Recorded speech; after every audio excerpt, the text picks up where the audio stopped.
नमस्कार, मी कल्पना चलगावच्या नवीन एक व्हिडिओमध्ये तुमचे अगदीच मनापासून स्वागत. सकाळची सुरुवात झालेली आहे आणि मी मागच्या व्हिडिओमध्ये तुम्हाला सांगितलेलं होतं की गाईला छान असं मस्त वासरू झालेलं आहे. आज आहे ना गाईचं कोवळं दूध काढलेलं आहे. म्हणजे रात्रीच काढलं, रात्री उशीर झाला दूध काढायला. त्याच्यामुळे रात्रीचा व्हिडिओ काही घेतला नाही आणि हे रात्रीचं दूध नाही, हे दुसऱ्या दिवशीचं सकाळचं दूध आहे.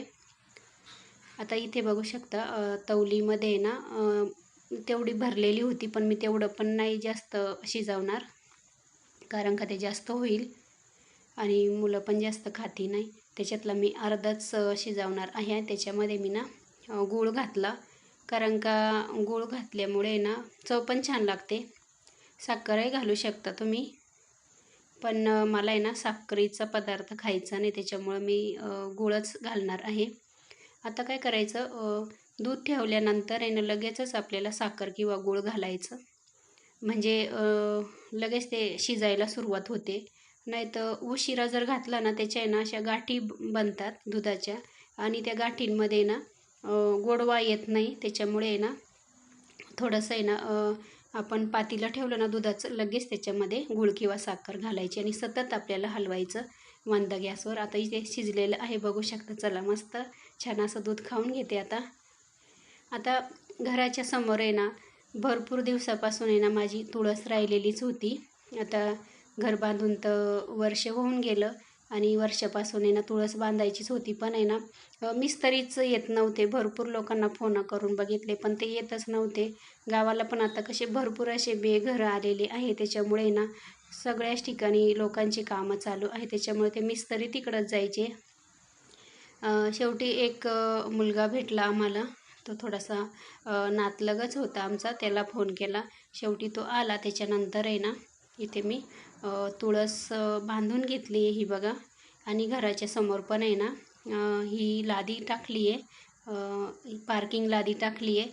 म्हटलं कसं थोडंसं आहे ना उन्हाळ्यामध्ये आपल्याला काही पण वाळत घालायला लागतं, खाली वाळूच होती. तर मग इथे मी पार्किंग लादी टाकली आणि ह्या पद्धतीने बघू शकता मी तुळस बांधून घेतली आहे आणि तुळस पण छान झाली. आणि त्याच्यानंतर आहे ना हे बघा, म्हणजे आजच तिचं पूर्ण काम झालेलं आहे तुळशीचं. आणि ह्या पद्धतीने बघू शकता. आता घराच्या समोरचं पण दाखवते तुम्हाला. हे बघा, ऊन पण खूप लागतं आणि आमच्या गावाकडे ना भरपूर असा आहे ना वारा सुटलेला आहे. आणि चला आता घराच्या बाजूला इथे मी ना कढीपत्त्याचं झाड लावलेलं आहे.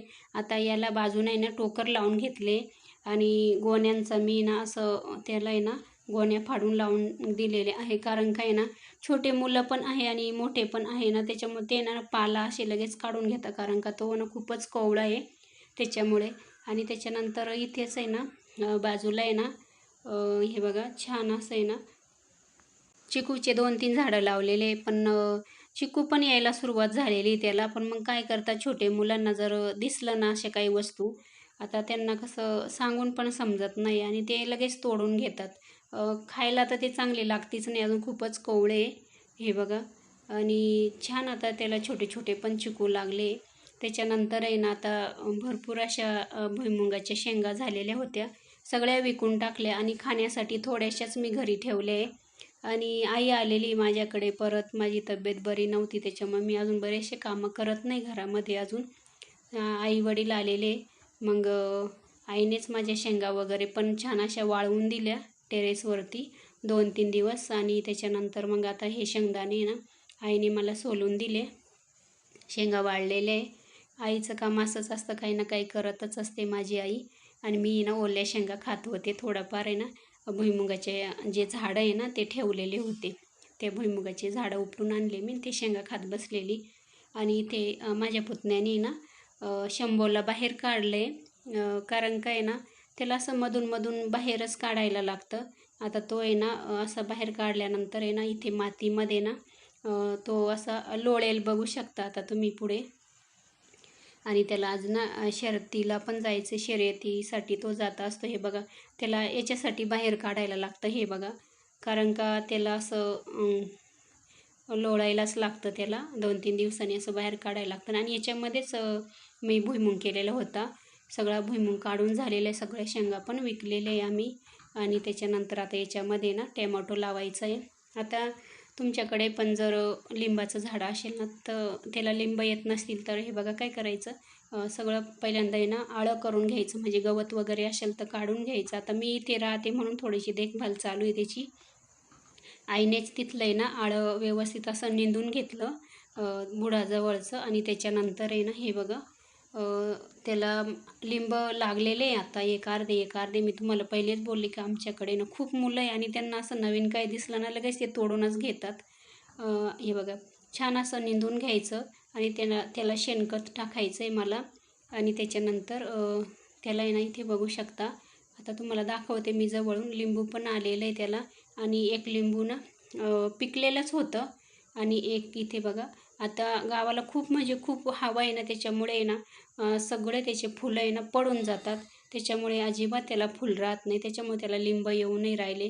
पण हे बघा असं एक अर्ध लिंब यायला सुरुवात झालेली आहे. आता इथे बादलीमध्ये ना सकाळीच मी गाईचं गोमूत्र आणलेलं होतं, आणि हे बघा ते गोमूत्र आहे ना आपल्याला आहे ना झाडाजवळ टाकायचं आहे, बुडाजवळ. म्हणजे कसं गाईचं गोमूत्र खूप म्हणजे खूप चांगलं, शेणखत, गाईचं गोमूत्र, सगळ्याच गोष्टी, गाईचं तूप, लोणी, दूध, सगळ्याच गोष्टी गाईपासून जे होतं ते खूप चांगलं. हे बघा आईने ना तिथलं निंदून घेतलं, गवत काढून घेतलं आणि थोडं चाळून दिलं आणि त्याला छान असं गोमूत्र टाकलं. चला इथेच एंड करते.